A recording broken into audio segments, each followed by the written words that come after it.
Hello everyone, मैं Lavkush Upadhyay, biology faculty at Dakshina. स्वागत करता हूं आप सभी का दक्षिणा ई लर्निंग प्लेटफॉर्म पे। तो आज का जो हमारा टॉपिक है lecture number 3 of microbes in human welfare. In my last class I already have discussed about microbes in household products.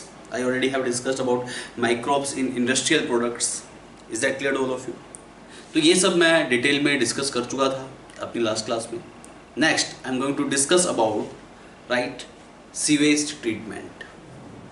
What is the use of microbes in sewage treatment? First of all, you have to understand about this sewage. Exactly sewage होता क्या है? So today I am going to discuss in detail about the sewage treatment and how microbes can play a very great and significant role in the sewage treatment. Right? That I am going to discuss today. So start करते हैं sewage treatment से. So today my another topic is sewage treatment. What is exactly this sewage treatment की मैं बात कर रहा हूँ।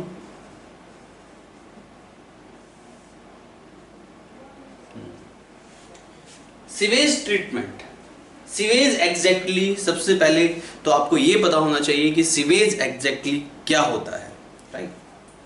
तो what is exactly sewage? You must understand about this. Sewage, this is the municipal waste water. Right? बड़ी बड़ी cities, बड़े बड़े टाउन, उनसे जो निकलने वाला वेस्ट वाटर है जिसको आप म्यूनिसिपल वेस्ट वाटर कहते हैं, and that municipal waste water is called sewage. तो ये क्या है? Sewage is simply you can define this is the municipal waste water. तो म्यूनिसिपल वेस्ट वाटर है, this waste water release from the cities and the town. Is that clear? This waste water release from big cities and even town. तो जितने भी town और cities होती है उनसे ये म्यूनिसिपल वेस्ट वाटर निकलता है, राइट? इस म्यूनिसिपल वेस्ट वाटर को आप सीवेज कहते हैं। तो नगरों से, महानगरों से, कस्बों से निकलने वाला जो वेस्ट वाटर है, राइट, म्यूनिसिपल वेस्ट वाटर, उसको सीवेज कहा जाता है। अगर मैं बात करूं इसको आप वेस्ट वाटर क्यों कहते हैं? ये जो म्यूनिसिपल वाटर है that you called waste water, why you called it waste water? This waste water और this sewage, this is rich in human excreta. इसमें ह्यूमन एक्सक्रेटा होता है एंड अदर ऑर्गेनिक वेस्ट, और कुछ अदर ऑर्गेनिक वेस्ट भी present होते हैं। Even it also contain some microbes and these microbes may be the disease borne microbes, water borne disease पैदा कर सकते हैं माइक्रोब्स। Is that clear? तो ये पूरी तरीके से सीवेज, ये जो म्यूनिसिपल वेस्ट वाटर होता है, you can say this is the polluted water. ये एक तरीके से पॉल्यूटेड वाटर होता है and if this water will drain into the river, अगर ये वाटर रिवर में ड्रेन कर जाएगा, इस म्यूनिसिपल वेस्ट वाटर को अगर रिवर में फ्लो करा दिया जाएगा, that can be cause of pollution in river. तो रिवर में जो प्रेजेंट होता है वो फ्रेश वाटर होता है and if this municipal waste will drain into the river then can cause of death of aquatic animals which generally survive in river.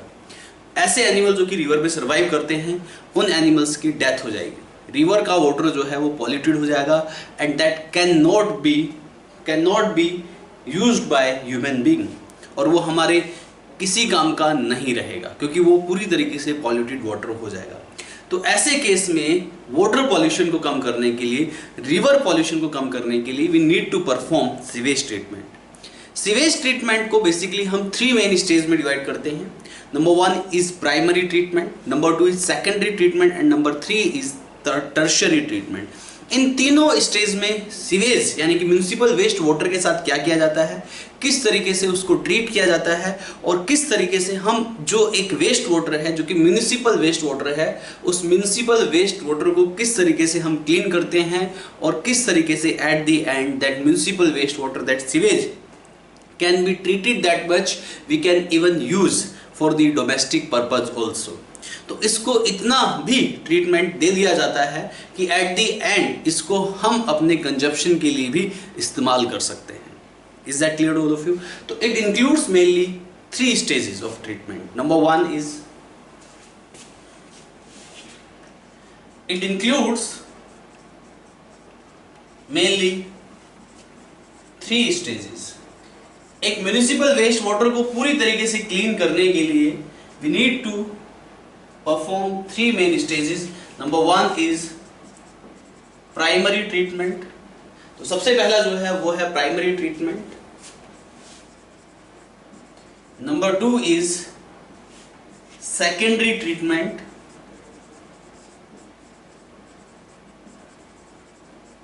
And number 3 is tertiary treatment. Are you getting it? So what will you do in primary treatment? What will you do in secondary treatment? And what will you do in tertiary treatment? ये पूरे sewage treatment को मैं एक flow chart की help से आपके साथ discuss कर देता हूँ, आपको समझने में बहुत ही आसानी होगी. Is that clear? So one by one I am going to discuss about this कि किस तरीके से एक फ्लो चार्ट की हेल्प से मैं इसको आपको समझा सकता हूँ सीवेज ट्रीटमेंट को, और आपको समझने में बहुत ही आसानी होगी after that. Is that clear? तो यहाँ पे किस तरीके से प्राइमरी ट्रीटमेंट, किस तरीके से सेकेंडरी ट्रीटमेंट, टर्शियरी ट्रीटमेंट्स, ये जो मैंने पॉइंट्स लिखे हैं इनको आपको अपनी नोटबुक में नोट डाउन करना है.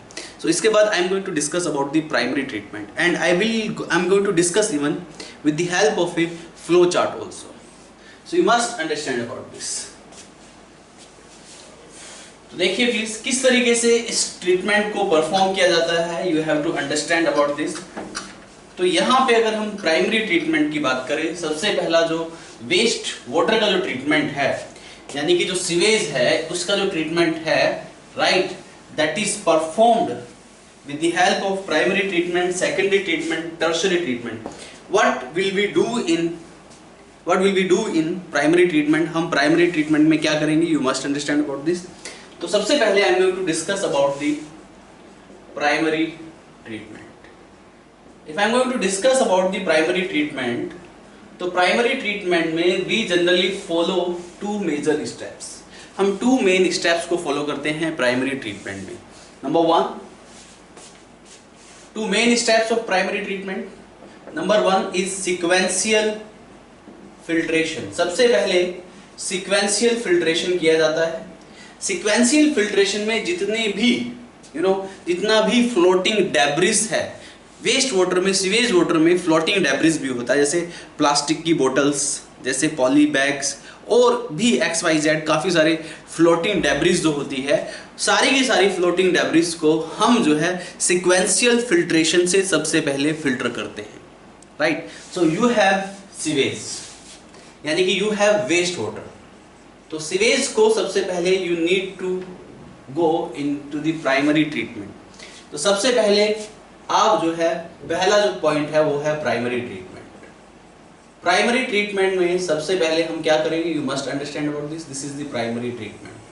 और प्राइमरी ट्रीटमेंट में सबसे पहले सीक्वेंशियल फिल्ट्रेशन किया जाता है. After this sequential filtration, right, sequential filtration किसका किया जाता है? You must understand about this. जितने भी फ्लोटिंग डेब्रिस है, right, floating debris remove through sequential filtration. जितनी भी floating debris है उसको sequential filtration की help से remove किया जाता है. You need to remove this floating debris with the help of sequential filtration. After this sequential filtration we need to go another step. sequential filtration के बाद जो दूसरा step आता है वो आता है पहला sequential filtration. Second is what? Second is sedimentation. आपने जितनी भी आपकी फ्लोटिंग डेब्रिस थी उस सभी फ्लोटिंग डेब्रिस को आपने रिमूव किया with the help of sequential filtration. इसके बाद आपके पास, राइट, जो वेस्ट वाटर बचता है उसमें आप परफॉर्म करते हैं another step that you called sedimentation. इसके बाद सेडिमेंटेशन परफॉर्म किया जाता है. सेडिमेंटेशन इज फ्लो चार्ट को आपको अपनी नोटबुक में नोट डाउन करना है। Second is sedimentation. सेडिमेंटेशन में एग्जैक्टली क्या किया जाता है, you must understand about this.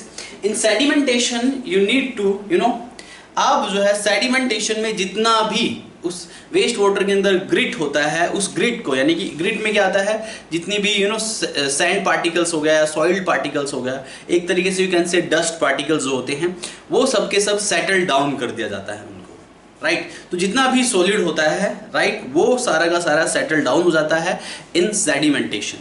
तो यहाँ पे सेडिमेंटेशन में जनरली क्या क्या क्या किया जाता है, सेटलिंग ऑफ ग्रिट। तो ग्रिट यानी कि जितना भी वेस्ट होता है, जितना भी जो सॉइल पार्टिकल्स होते हैं, वो सब सेटल हो जाते हैं। Is that clear? तो सेटलिंग ऑफ ग्रिट किया जाता है सेडिमेंटेशन। और सेडिमेंटेशन के बाद आफ्टर दी सेडिमेंटेशन यहाँ पे दो डिफरेंट प्रोडक्ट तैयार होते हैं। आफ्टर परफॉर्मिंग दी सेडिमेंटेशन, पहले सीक्वेंशियल फिल्ट्रेशन आपने परफॉर्म किया, सारा का सारा फ्लोटिंग डेब्रिस सीक्वेंशियल फिल्ट्रेशन से निकल गया, सेडिमेंटेशन से सारी की सारी ग्रिट निकल गई, और सेडिमेंटेशन में जितना भी मटेरियल सेटल डाउन होता है उसे आप कहते हैं प्राइमरी स्लज। यहाँ पे दो प्रोडक्ट्स बन के आते हैं प्राइमरी ट्रीटमेंट के बाद। One is primary sludge and another is primary effluent. Primary sludge and another one is primary effluent. This primary sludge and primary effluent, these are the products of primary treatment. तो primary treatment यहीं तक था। तो इतने में आपको ये flow chart primary treatment का है। तो फ्लो चार्ट में प्राइमरी ट्रीटमेंट में सबसे पहले सीक्वेंशियल फिल्ट्रेशन परफॉर्म किया जाता है, फ्लोटिंग डेब्रिस को आप निकाल देते हैं, सेडिमेंटेशन परफॉर्म किया जाता है, जितनी भी ग्रिट होती है वो सब सेटल डाउन हो जाती है, और यहाँ पे दो प्रोडक्ट बन के आते हैं, primary sludge and another one is primary effluent. Is that clear to all of you? बात समझ में आई? तो ये जो प्राइमरी स्लज है, this is the primary sludge. अगर मैं इस प्राइमरी स्लज की बात करूं, this primary sludge is the all the solid, right, which settled into the tank, जो कि टैंक में सेटल्ड कर जाता है, राइट। जितनी भी ग्रिट है और जितना भी सॉलिड है, जो भी सेटल हो जाता है टैंक के बॉटम पे, उसको आप प्राइमरी स्लज कहते हैं। This is in primary treatment. Are you getting or not? एक सेकेंडरी स्लज भी बनती है जिसको आप एक्टिवेटेड स्लज कहते हैं। तो दिस प्राइमरी स्लज, ये जितना भी सॉलिड है विच सेटल्ड इनटू द टैंक, जो कि टैंक में सेटल हो जाता है उस सारे सॉलिड को, वो जो मतलब गारा टाइप का हो जाता है वहां पे, उसको आप प्राइमरी स्लज कहते हैं। और ये जो प्राइमरी इफ्लुएंट है, ये सुपरनेटेंट है। दिस इज द सुपरनेटेंट, जो सेटल डाउन हो गया और ऊपर जो है वो जो पानी है उसको सुपरनेटेंट बोला जाता है। तो जो सुपरनेटेंट है वो प्राइमरी इफ्लुएंट बोलते हैं, और जो सॉलिड जो सेटल कर गया है सेडिमेंटेशन के बाद, उसको आप प्राइमरी स्लज बोलते हैं। Is that clear all of you? So this is about the primary treatment. तो ये आप फ्लो चार्ट बनाइएगा प्राइमरी ट्रीटमेंट में। उसके बाद I am going to discuss about the secondary treatment. This is the flow chart of primary treatment. You have to draw this flow chart. Now come to next, right? Secondary treatment. Another one is secondary treatment that I am going to discuss now. So listen carefully about this. तो primary sludge जो है वो settled हो गया, उसको वहां से remove कर दिया जाएगा, and you will get the primary effluent, that is the supernatant. Is that clear? तो ये primary treatment था। इसके बाद I am going to discuss about secondary treatment. You must understand about this. Secondary treatment is very essential. ये flow chart आपको draw करना है। At the end you will get the what? Primary effluent. तो secondary treatment में generally क्या किया जाता है? You must understand about this. In secondary treatment, ये जो primary effluent है, that has to be passed into the aeration tank. Aeration tank में उसको पास किया जाता है। नेक्स्ट इज सेकेंडरी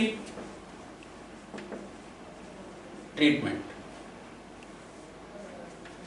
तो सेकेंडरी ट्रीटमेंट प्राइमरी इफ्लुएंट पे परफॉर्म किया जाता है, राइट।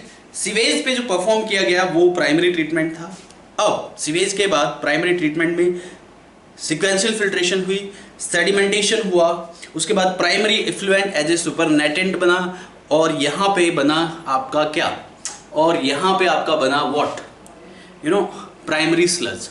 अब जो प्राइमरी इफ्लुएंट बना है, उस प्राइमरी इफ्लुएंट में कुछ सॉल्युबल ऑर्गेनिक मैटर होगा and that can be the waste material. अब वहाँ पे उस सॉल्युबल ऑर्गेनिक मैटर को हमें माइक्रोब्स की हेल्प से डिकम्पोज कराना है वाटर को क्लीन करने के लिए। Is that clear to all of you? तो secondary treatment generally perform on primary effluent. Primary effluent produced after the primary treatment of the sewage. Is that clear? तो this secondary treatment performed on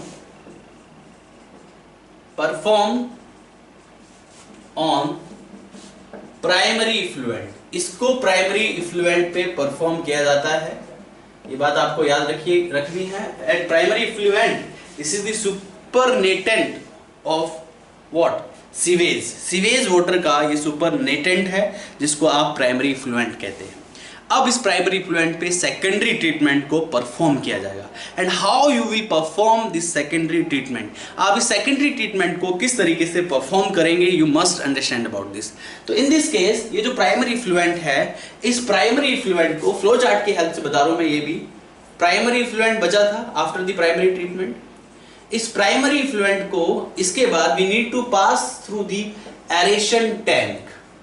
अब आप ये कहेंगे कि इसको आपने aeration tanks में क्यों डाला, प्राइमरी इफ्लुएंट्स को आपने एरेशन टैंक में पास किया। अब इसको एरेशन टैंक में हमने क्यों डाला प्राइमरी इफ्लुएंट को, इसके पीछे रीजंस क्या क्या हैं। तो एरेशन टैंक में पास किया। अब एरेशन टैंक क्या होता है, एरेशन टैंक में इसलिए डाला because in aeration tank supply the air constantly.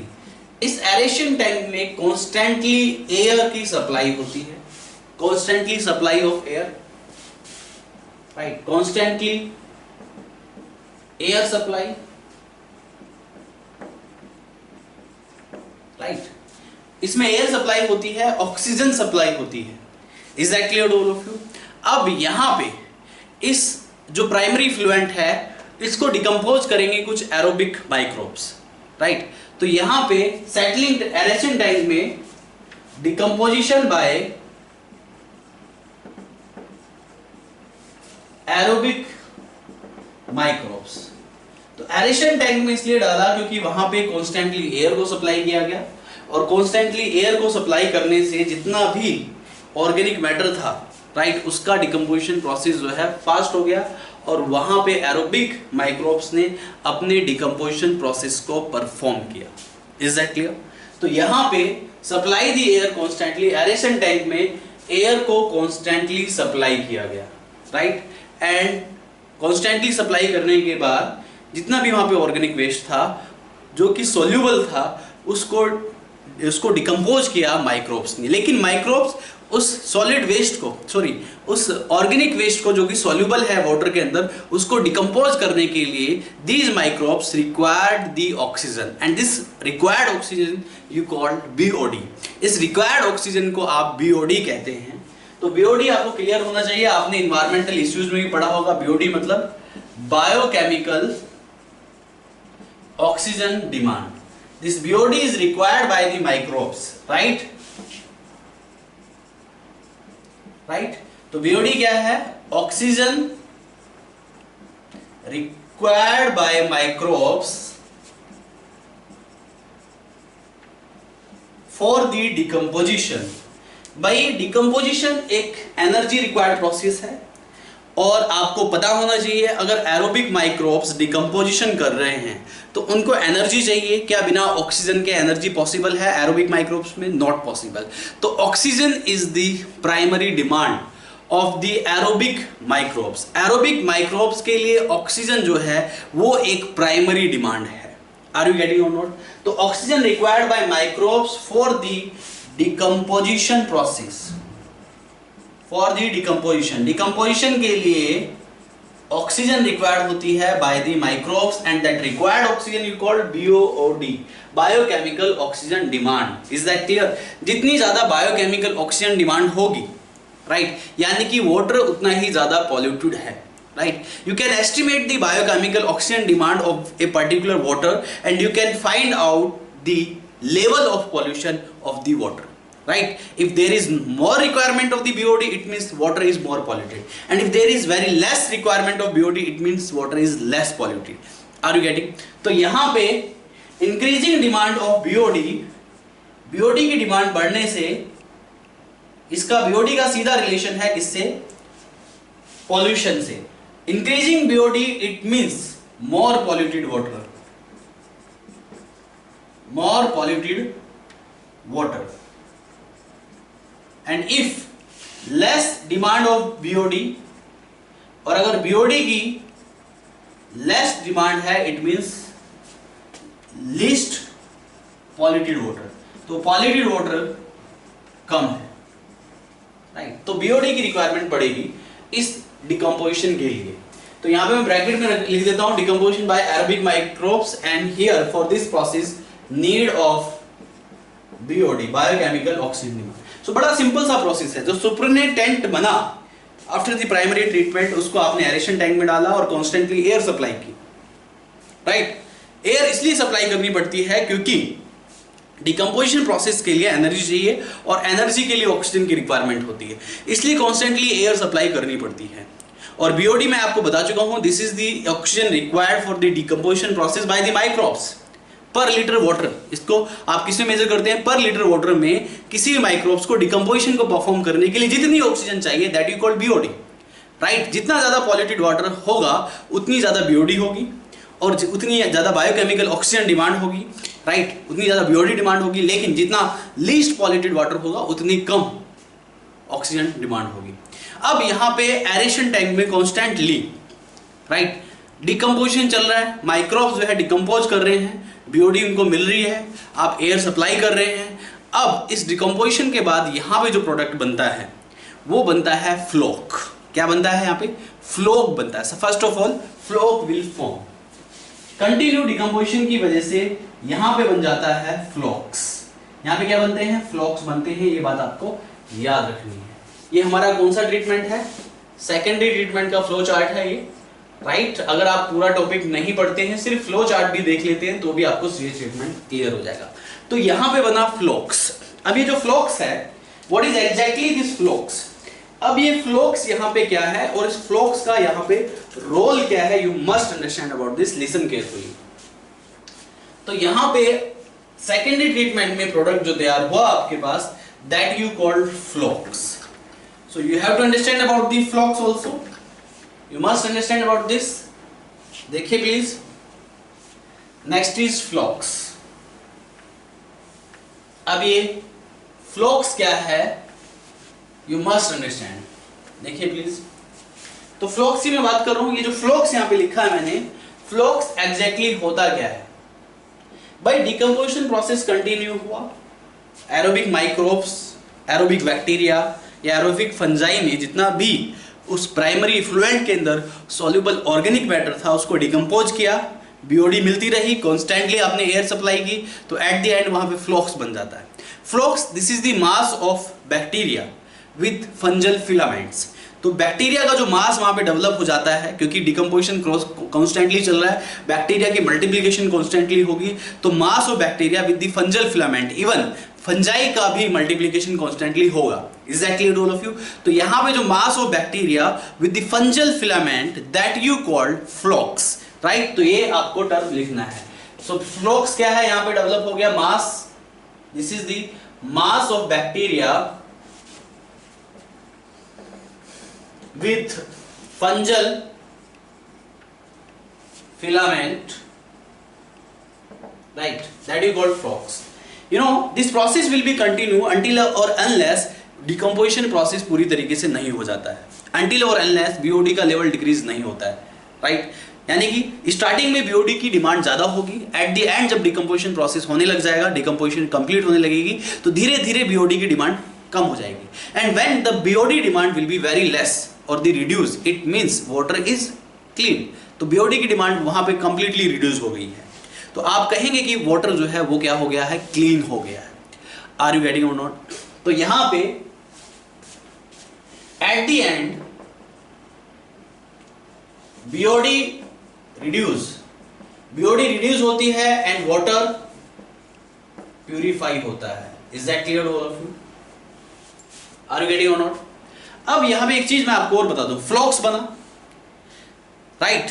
फ्लॉक्स बनने के बाद, राइट, यहां पे फ्लॉक्स जो बना है, राइट, यानी कि यहाँ पे जो प्राइमरी इफ्लुएंट है उसमें जो डिकम्पोजिशन हुई है एरोबिक बैक्टीरिया की वजह से, यहाँ पे जो फ्लॉक्स बना है, उस फ्लॉक्स को सेपरेट करने के लिए we need to pass it into the settling tank. इसके बाद यहाँ पे इसको सेटलिंग टैंक में पास किया जाता है। सेटलिंग टैंक में इसलिए पास किया जाता है क्योंकि सेटलिंग टैंक में ये जो फ्लॉक्स है ये सेटल डाउन हो जाएगा। Are you getting or not? तो after that this wastewater, right, after the secondary treatment, this wastewater passed into settling tank। इसको settling tank में पास कर दिया जाता है और settling tank में क्या होता है, जो फ्लॉक्स होता है at the end वो settle down हो जाता है और settle down होने के बाद फॉर्म करता है and form activated sludge। तो यहां पे बनता है एक्टिवेटेड स्लज। देखिए जैसे ही इस वेस्ट वाटर को विद फ्लॉक्स, जिसमें फ्लॉक्स प्रेजेंट है, इसको आपने सेटलिंग टैंक में डाला, तो सेटलिंग टैंक में डालने के बाद यहां पे ये फ्लॉक्स जो है सेटल डाउन हो जाएगा टैंक्स में और उसे आप यहां पे कहेंगे एक्टिवेटेड स्लज। तो यहां पे सेकेंडरी ट्रीटमेंट के after passing it through the settling tank, तो पहले आपने एरेशन टैंक में पास किया था, नंबर 2 पे आपने सेटलिंग टैंक में पास किया। Is that clear? किसको? फ्लॉक्स विद वाटर। तो सेटलिंग टैंक के बाद यहाँ पे सेकेंडरी ट्रीटमेंट कंप्लीट होता है और सेकेंडरी ट्रीटमेंट के यहाँ पे 2 प्रोडक्ट आ जाते हैं। There will be 2 main products of settling tank. सबसे पहला एक्टिवेटेड स्लज, जो कि मैंने अभी बताया कि जितना भी फ्लॉक्स है, क्योंकि वो एक मास है, एक सॉलिड मटेरियल है, that will be settled down into the tank and that settling in the tank of that flux or the solid mass that you call activated sludge, and activated sludge is full of bacteria and fungi, right? And another one will be secondary effluent। तो after the primary treatment आपको जो supernatant है उसको secondary effluent बोलेंगे। Is that clear to all of you? तो secondary effluent supernatant और जो activated sludge है, जो flux settle down हुआ है, वो activated sludge है। Is that clear? तो एक्टिवेटेड स्लज क्या है यहां पे? Activated sludge flocs which settle down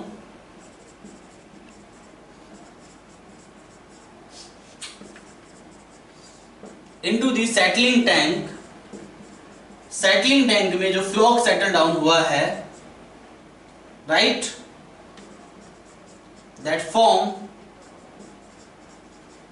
activated sludge, जो कि एक्टिवेटेड स्लज बनाता है, राइट। और जो यहां पे सुपरनेटेंट बना है, that supernatant you called effluent. उस सुपरनेटेंट को आप इफ्लुएंट कहते हैं। After the secondary treatment, what may be the supernatant you will get, that supernatant you will call secondary effluent, that you will call secondary effluent. ठीक है, तो secondary effluent क्या है, यहाँ पे ये पॉइंट लिखिएगा। ये फ्लो चार्ट्स और ये पॉइंट्स लिखना जरूर है आप लोगों को, क्योंकि इससे आपका कॉन्सेप्ट स्वेज ट्रीटमेंट का अच्छे से क्लियर हो जाएगा। तो अब क्या है, नेक्स्ट इज क्या बता रहा था मैं, सेकेंडरी इफ्लुएंट के बारे में बता रहा था। तो सेकेंडरी इफ्लुएंट क्या है यहाँ पे, if I am talking about the secondary effluent, this is the secondary effluent, you know, this is the supernatant which formed after the secondary treatment. तो सेकेंडरी ट्रीटमेंट के बाद सुपरनेटेंट बन जाता है, सेटलिंग टैंक में जाने के बाद उसे आप क्या कहते हैं, secondary effluent. This secondary effluent supernatant form after secondary treatment. तो सेकेंडरी ट्रीटमेंट के में जो सुपरनेटेंट बनता है उसको आप सेकेंडरी इफ्लुएंट कहते हैं। इस सेकेंडरी इफ्लुएंट को आप, इसके बाद सेकेंडरी ट्रीटमेंट कंप्लीट हुआ और इस सेकेंडरी इफ्लुएंट को you can pass into the river. अब ये सेकेंडरी इफ्लुएंट जो होगा ये लीस्ट पॉल्यूटेड होगा, रिवर को इससे इतना बड़ा लॉस नहीं होगा और इसको आप सेकेंडरी इफ्लुएंट को रिवर में पास किया था। ये क्वेश्चन एग्जाम में फ्रेम हो सकता है कि किसको रिवर में पास किया था, तो सेकेंडरी इफ्लुएंट को रिवर में पास किया था, पास इनटू दी रिवर। तो इसको रिवर में ड्रेन कर दिया जाता है and now river will be least polluted. अब इस एक्टिवेटेड स्लज का यहां पे क्या किया जाता है, you must understand about this. ये जो एक्टिवेटेड आप स्लज देख रहे हैं, you know some amount of activated sludge,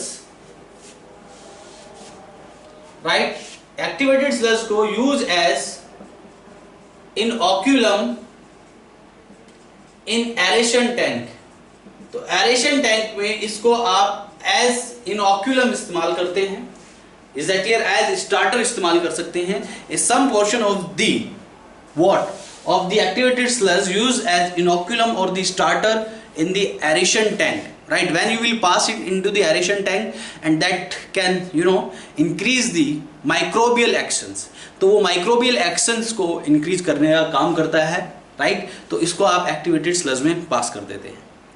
sorry activated sludge को एरेशन टैंक में आप डाल सकते हैं। एरेशन यूज एज इनोकुलम इन एरेशन टैंक। इसके अलावा रिमेनिंग पोर्शन, जो इस एक्टिवेटेड स्लज का रिमेनिंग पोर्शन है,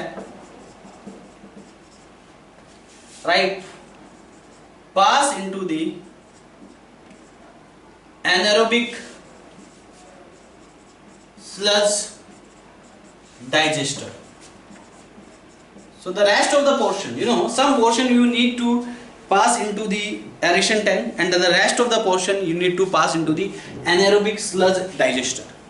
इस anaerobic sludge digester में, right, इस activated sludge पे microbial activity होती है और उस माइक्रोबियल एक्टिविटी में जनरली जो मेजर माइक्रोब होता है, जो मेजर बैक्टीरिया होता है, वो मिथेनोजेंस जैसे बैक्टीरिया होते हैं और उस स्लज से वो उसको डिकम्पोज करके बायोगैस का प्रोडक्शन करते हैं और उस गैस का आप इस्तेमाल कर सकते हैं for fuel. Is that clear to all of you?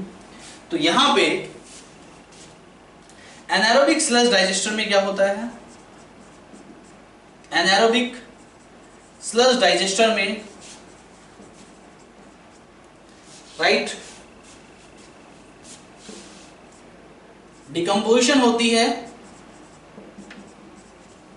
Bye anaerobic microbes. Anaerobic microbes खासकर यहां पे मिथेनोजेंस जैसे बैक्टीरिया होते हैं, मिथेनोजेंस जैसे बैक्टीरिया होते हैं, right. Decomposition of anaerobic microbes, decomposition by anaerobic microbes, right. तो यहाँ पे एनारोबिक माइक्रोब्स लाइक मिथेनोजेंस जैसे बैक्टीरिया यहाँ पे डिकम्पोजिशन को परफॉर्म करते हैं एंड प्रोडक्शन ऑफ बायोगैस। और इन एनारोबिक स्लज डाइजेस्टर में बायोगैस का प्रोडक्शन होता है और उस बायोगैस को आप कुकिंग या लाइटनिंग के लिए इस्तेमाल कर सकते हैं। तो ये एनारोबिक स्लज डाइजेस्टर में होता है। तो ये हो गया आपका सेकेंडरी ट्रीटमेंट। फिर से सुन लीजिए, आपने प्राइमरी ट्रीटमेंट परफॉर्म किया। प्राइमरी ट्रीटमेंट को परफॉर्म करने के में आपके दो मेजर स्टेप्स हैं, sequential filtration and sedimentation. Sequential filtration से आप फ्लोटिंग डेब्रिस को निकाल देते हैं और सेडिमेंटेशन से आप जितना भी ग्रिट होता है, जितना भी सॉलिड वेस्ट होता है जो सेटल हो सकता है वो सेटल हो जाता है, राइट। यहाँ पे दो प्रोडक्ट तैयार होते हैं, जो सेटलिंग वेस्ट है उसको प्राइमरी स्लज कहते हैं और जो सुपर नेटेंट है उसको प्राइमरी इफ्लुएंट कहते हैं। अब now this primary effluent will go for the secondary treatment. So next is secondary treatment. Primary effluent को जब आप सेकेंडरी ट्रीटमेंट परफॉर्म कराते हैं तो सबसे पहले उसको एरेशन टैंक में डालते हैं, कॉन्स्टेंटली एयर सप्लाई करते हैं। Air is required for the microbial action that you called BOD, even biochemical oxygen demand, the oxygen required by the for the decomposition process by the microbes per litre water that you called BOD. यहाँ पे BOD की requirement होती है, decomposition process constantly होता रहता है और eight the and वहाँ पे फ्लॉक्स बन जाता है, that is the mass of bacteria and the fungal filaments. उस फ्लॉक्स को रिमूव करने के लिए नेक्स्ट स्टेप में सेकेंडरी ट्रीटमेंट के सेटलिंग टैंक में डाला जाता है। तो फ्लॉक्स सेटल डाउन हो जाती है, सेटल डाउन होने के बाद उसको आप एक्टिवेटेड स्लज कहते हैं। Some part of the activated sludge you can use as starter in the aeration tank and the remaining part of the activated sludge you need to pass into the right, anaerobic sludge digester. Inside the anaerobic sludge digester, these microbes, these anaerobic microbes like methanogens bacteria, is that clear? Are you getting or not? Decompose that activated sludge and produce the biogas, and that biogas you can use for the cooking or lighting. And the secondary and the another product will form after the secondary treatment, that is called secondary effluent, and that will be the supernatant, right? After settling down of the flock, you will get the supernatant, and that supernatant you will call secondary effluent, and this secondary effluent will be the least polluted water, and you can directly drain it into the river. तो इसको आप river में drain कर सकते हैं. Secondary treatment हो गया, ये सीवेज ट्रीटमेंट हो गया. यहाँ पे एक ट्रीटमेंट और किया जाता है, इट डिपेंड्स. जरूरी नहीं है कि ये जो ट्रीटमेंट किया जाए ये ऑल द टाइम किया जाए, it depends on the requirement of water. तो यहाँ पे एक तीसरा ट्रीटमेंट भी है जिसको आप टर्शरी ट्रीटमेंट कहते हैं. तो टर्शरी ट्रीटमेंट के बारे में समझ लीजिए. Before discussing the tertiary treatment, one more thing, कि यहाँ पे जो भी मैंने फ्लो चार्ट ड्रॉ किए हैं, ये सेकेंडरी ट्रीटमेंट का फ्लो चार्ट था. इससे पहले मैंने प्राइमरी ट्रीटमेंट का फ्लो चार्ट बनाया था, तो उसको आप जो है नोट डाउन कर सकते हैं. Is that clear to all of you? This is very important, इसको नोट करना बहुत जरूरी है. Is that clear to all of you? तो यहाँ पे what will you do exactly, right, इसको नोट डाउन कीजिएगा, इसका स्क्रीनशॉट ले लीजिएगा. Everything you will clear, right. इसके बाद now I am going to discuss about tertiary treatment. Another one is tertiary treatment that I am going to discuss in detail, so listen carefully about the tertiary treatment. देखिए please ध्यान दीजिए, tertiary treatment की बात करते हैं. ये तो था हमारा सेकेंडरी ट्रीटमेंट. इसके बाद जो नेक्स्ट है वो है टर्शरी ट्रीटमेंट. तो secondary treatment is done. Secondary treatment के दो प्रोडक्ट आते हैं, activated sludge and the secondary effluent. Secondary effluent is the least polluted water, you can directly drain into the river. Activated sludge which is formed after the settling down of the flocks, and you can use it as starter or inoculum in the aeration tank. Even the rest of the activated sludge you can use in anaerobic sludge digester, where anaerobic activity, anaerobic microbial activity perform and biogas production will take place, and that biogas you can use for the cooking and even lighting also, right? इसके बाद ध्यान दीजिए, please listen carefully, that I am going to discuss now. Now another one is, listen carefully, tertiary treatment will only perform when it is required, right? Otherwise there is no need to perform tertiary treatment, because after secondary treatment the secondary effluent, right, which is the least polluted water, you can directly drain into the river, but you need tertiary treatment when it will be required. So next one is tertiary treatment that I am going to discuss now. तो another one is tertiary treatment की बात कर रहे हैं अब हम यहाँ पे tertiary treatment. What I am going to discuss here, I am going to discuss about the tertiary treatment. तो tertiary treatment क्या है देख लीजिए please. Tertiary treatment perform when it is required. तो जनरली टर्शरी ट्रीटमेंट जो perform किया जाता है, this is only perform when it is required. जब इसकी रिक्वायरमेंट होती है इसको तभी परफॉर्म किया जाता है, right. If the waste water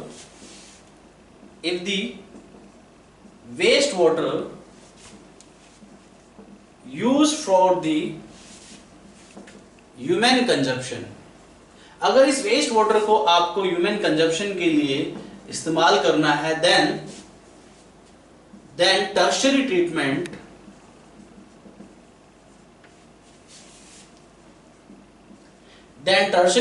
should be done, right. अगर यहां पे वेस्ट वाटर को आपको ह्यूमन कंजप्शन के लिए इस्तेमाल करना है तब ही यहां पे टर्शरी ट्रीटमेंट होना चाहिए. तो टर्शरी ट्रीटमेंट इसलिए किया जाता है जिससे कि उस वेस्ट वाटर को हमारे कंजप्शन के हमारे कंजप्शन के लिए बनाया जा सके, उसको उस लायक बनाया जा सके जिससे कि हम उसको कंज्यूम कर सके. We can drink and we can do so many our activity by using that water. तो इसके लिए टर्शरी ट्रीटमेंट परफॉर्म किया जाता है. तो टर्शरी ट्रीटमेंट को परफॉर्म करने के लिए कौन कौन से केमिकल्स का यूज इस्तेमाल किया जाता है? ये जो टर्शरी ट्रीटमेंट है, this is completely physico chemical process. This is what? This is a physico chemical process. ये जो टर्शरी ट्रीटमेंट है ये एक फिजिको केमिकल प्रोसेस है, एंड टर्शरी ट्रीटमेंट में वी यूज सम केमिकल्स. हम यहाँ पे कुछ केमिकल्स का इस्तेमाल करते हैं, जैसे कि यहाँ पे क्लोरीन का इस्तेमाल किया जाता है जिससे कि वाटर को ह्यूमन कंजप्शन के लायक बनाया जा सके।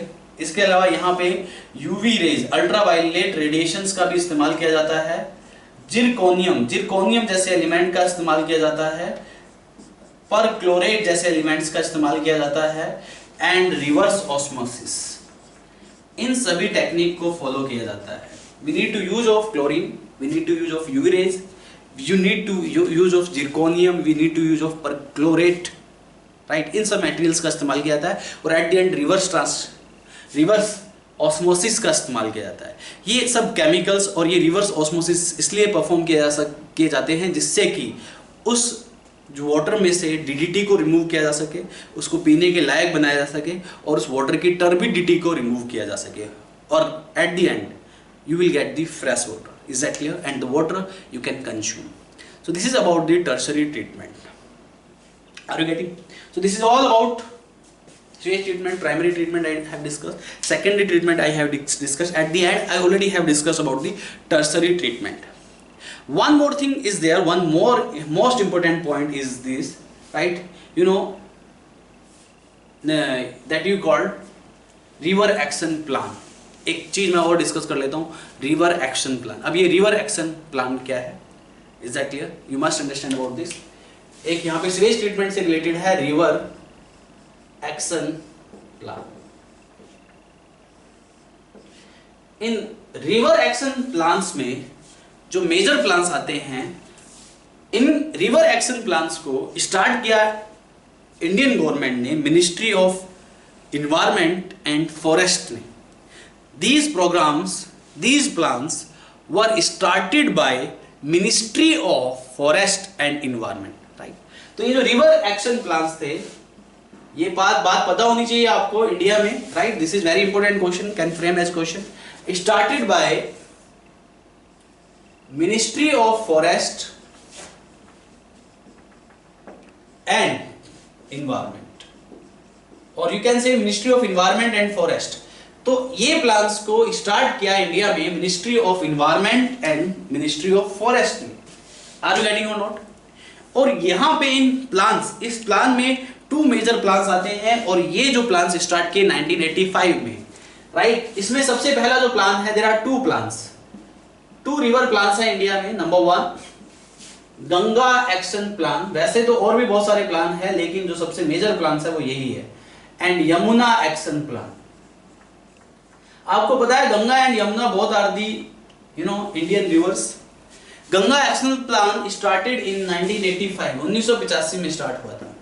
Ministry of environment and forest ने इसको स्टार्ट किया और इन प्लान्स का जो अल्टीमेट एम था, जो अल्टीमेट गोल था, वो एम ये था to increase sewage treatment plants. STPs मतलब सीवेज ट्रीटमेंट प्लांट्स को बढ़ाना, right? And clean the river को क्लीन करना और सीवेज ट्रीटमेंट प्लांट को बढ़ाना, ये इन प्लान्स का अल्टीमेट एम था।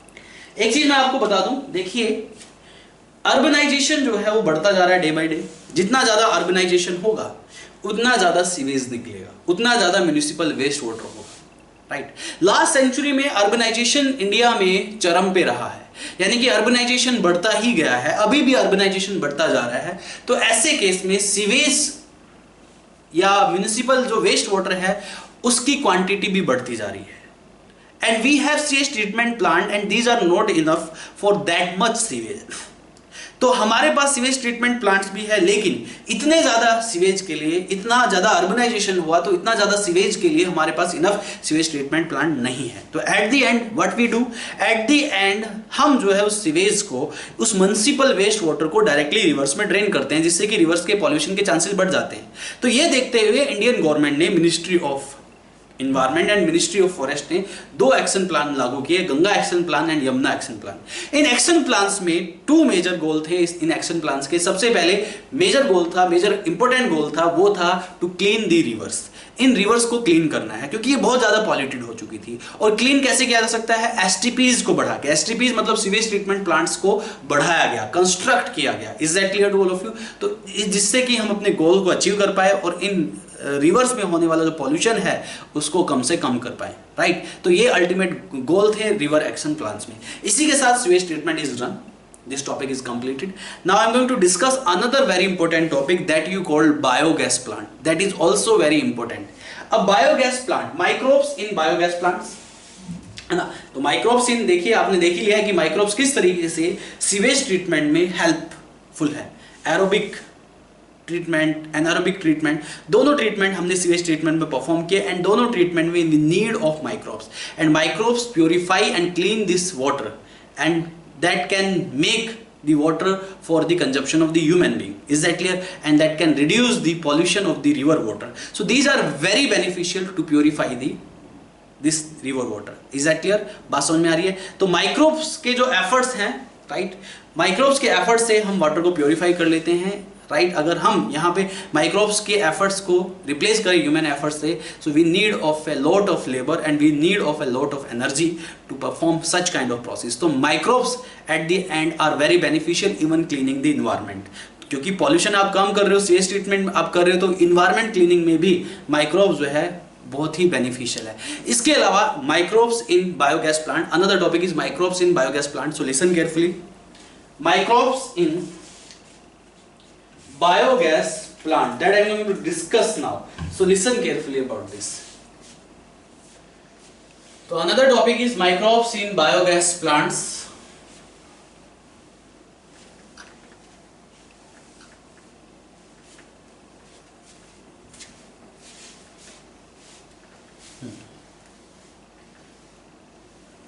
This is very important topic. Microbes in biogas plant.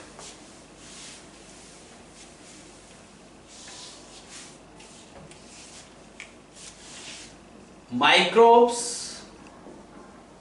In biogas plant की मैं बात कर रहा हूं। अब बायोगैस प्लांट क्या होता है, बायोगैस क्या होती है?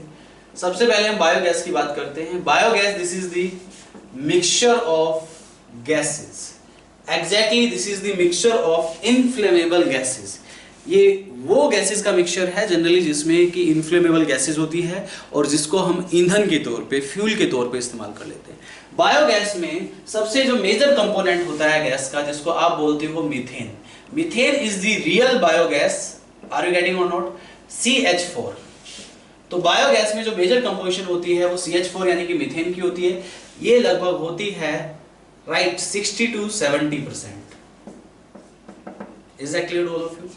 वहीं यहां पे CO2 भी होती है, CO2 30 to 40% होती है, और कुछ अदर गैसेस जैसे कि हाइड्रोजन सल्फाइड और हाइड्रोजन जैसी गैसेस होती है लगभग 10%। Is that clear to all of you? This is 50 to 70%।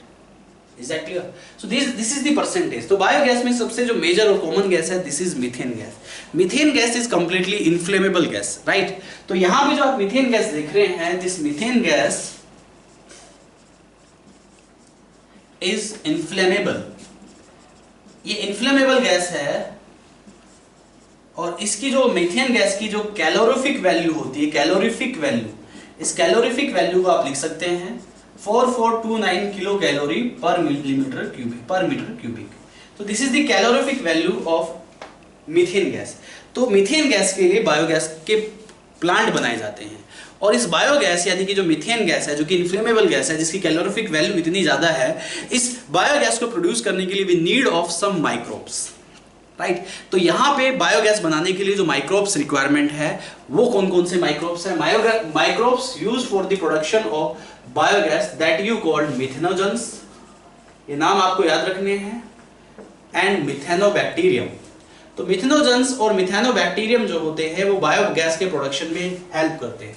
In bacteria के जो सोर्सेज हैं, सोर्सेज आपको पता होना चाहिए। Major source of this bacteria is dung, cow dung, buffalo dung, जो डंग ऑफ एनिमल्स होता है उसमें ये प्रेजेंट होते हैं, major source, right. Major source of this bacterium, क्योंकि मिथेनोजेंस और मिथेनोबैक्टीरियम ये मीथेन गैस का प्रोडक्शन करते हैं, बायोगैस का प्रोडक्शन करते हैं, और इनका जो मेजर सोर्स होता है वो होता है डंग ऑफ एनिमल्स। अब डंग ऑफ एनिमल्स ही इन बैक्टीरिया का सबसे बड़ा सोर्स क्यों है? Because these bacteria naturally found in the rumen of the cattles. Cattles में रूमिन होता है, स्टोमक का एक पार्ट होता है, 4 चैम्बर्स होते हैं स्टोमक में, उसमें से एक चैम्बर रूमिन होता है और रूमिन में सेलुलोज का डाइजेशन टेक प्लेस करता है। तो रूमिन में क्या होते हैं, बैक्टीरिया होते हैं और ये bacteria come out from the body of the cattles with the through dung. Is that clear? तो डंग में कहां से आते हैं? रूमिन, नेचुरल सोर्स, जो ओरिजिन सोर्स है वो है रूमिन ऑफ कैटल। इसके अलावा यहां पे जो भी मैंने आपको बताया था एक्टिवेटेड स्लज, एक्टिवेटेड स्लज में भी ये माइक्रोब्स होते हैं एंड ये माइक्रोब्स बायोगैस का प्रोडक्शन करने में हेल्प करते हैं। Is that clear to all of you? अब ये जो माइक्रोब्स के जो अगर हम बात करें, ये माइक्रोब्स अपनी एक्टिविटी करके इन गैसेस का प्रोडक्शन करते हैं और उसमें मेजर कंपोजिशन मीथेन गैस होती है। तो इसके लिए जो है प्लांट्स लगाए जाते हैं, राइट? इसके लिए जो प्लांट्स लगाए जाते हैं, राइट, वो मेनली लगाए जाते हैं रूरल एरियाज में। तो नेक्स्ट इज बायोगैस प्लांट किस तरीके से सेटअप किए जाते हैं, क्या स्ट्रक्चर है, इस पे क्वेश्चन आ जाता है। तो ये आपको समझ आ गया। अब मैं बात करता हूं बायोगैस के प्लांट के बारे में। बायोगैस का प्लांट किस तरीके से सेटअप किया जाता है, ये मेजर पॉइंट्स है, आप लिख लीजिएगा, ठीक है? तो यहां पे मैं बायोगैस के प्लांट के बारे में बात कर रहा हूं। Is that clear?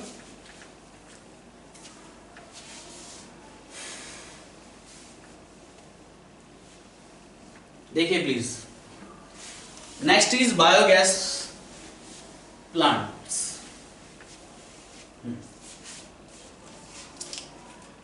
तो बायोगैस प्लांट्स की बात कर रहा हूं मैं।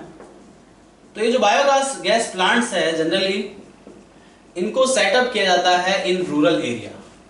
इनको रूरल एरिया में ही क्यों सेटअप किया जाता है? क्योंकि majority of cattles are rearing in the rural areas of the India.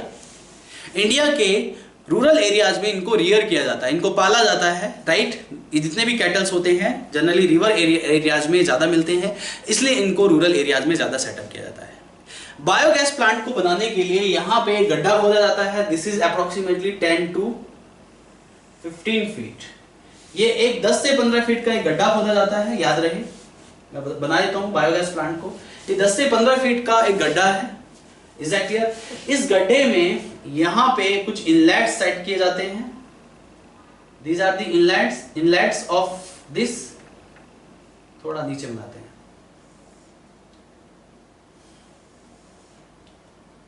Is that clear? तो यहां पे कुछ इनलेट्स बना दिए गए हैं।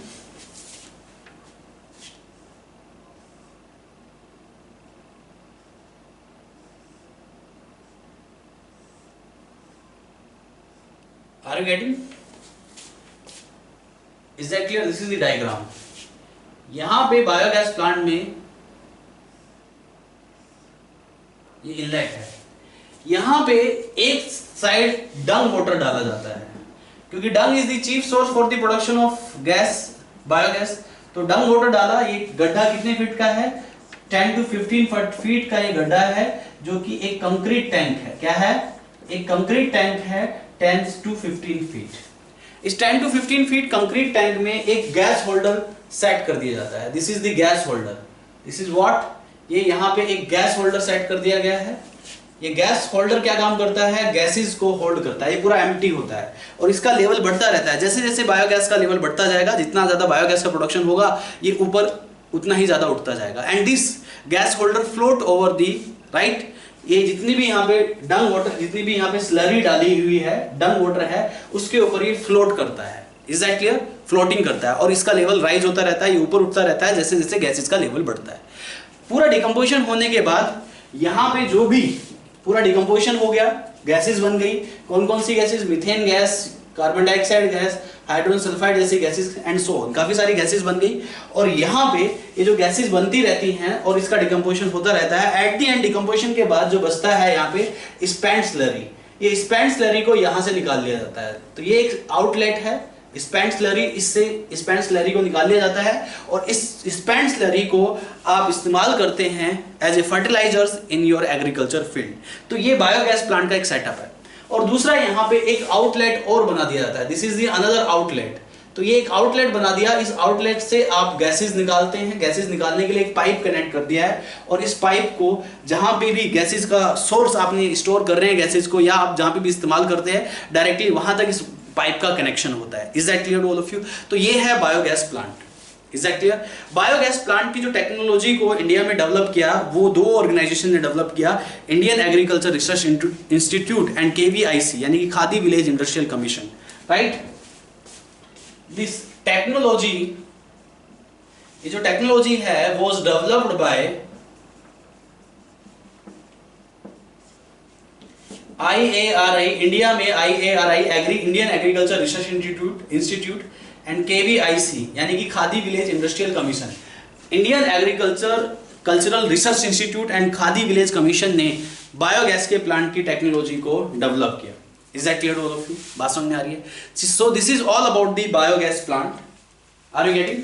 तो बायोगैस प्लांट को जनरली रूरल एरियाज में सेटअप किया जाता है। 10 से 15 फीट का एक कंक्रीट टैंक बनाया जाता है, उसके ऊपर एक गैस होल्डर लगा दिया जाता है, एक इनलेट से डंग वाटर को डालते हैं। Dung is the chief source of the methanogens and methanobacterium, इसलिए डंग्स का ज़्यादा इस्तेमाल किया जाता है। और ये बैक्टीरिया जो होते हैं ये डंग को ब्रेक डाउन करके डिकम्पोज करके मीथेन जैसी गैसेस बनाते हैं।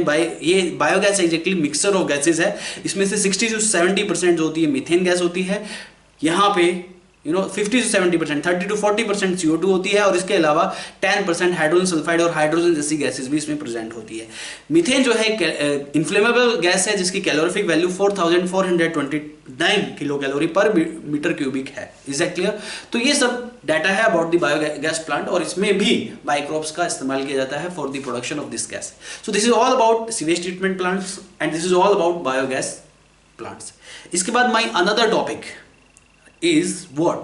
My another topic is that you called biocontrol agents and integrated pest management, and after that I will come to the microbes as fertilizers, right? बात समझ में आ रही है? तो ये topic I will discuss in my next class. तब तक के लिए thank you very much. Bye bye. Take care.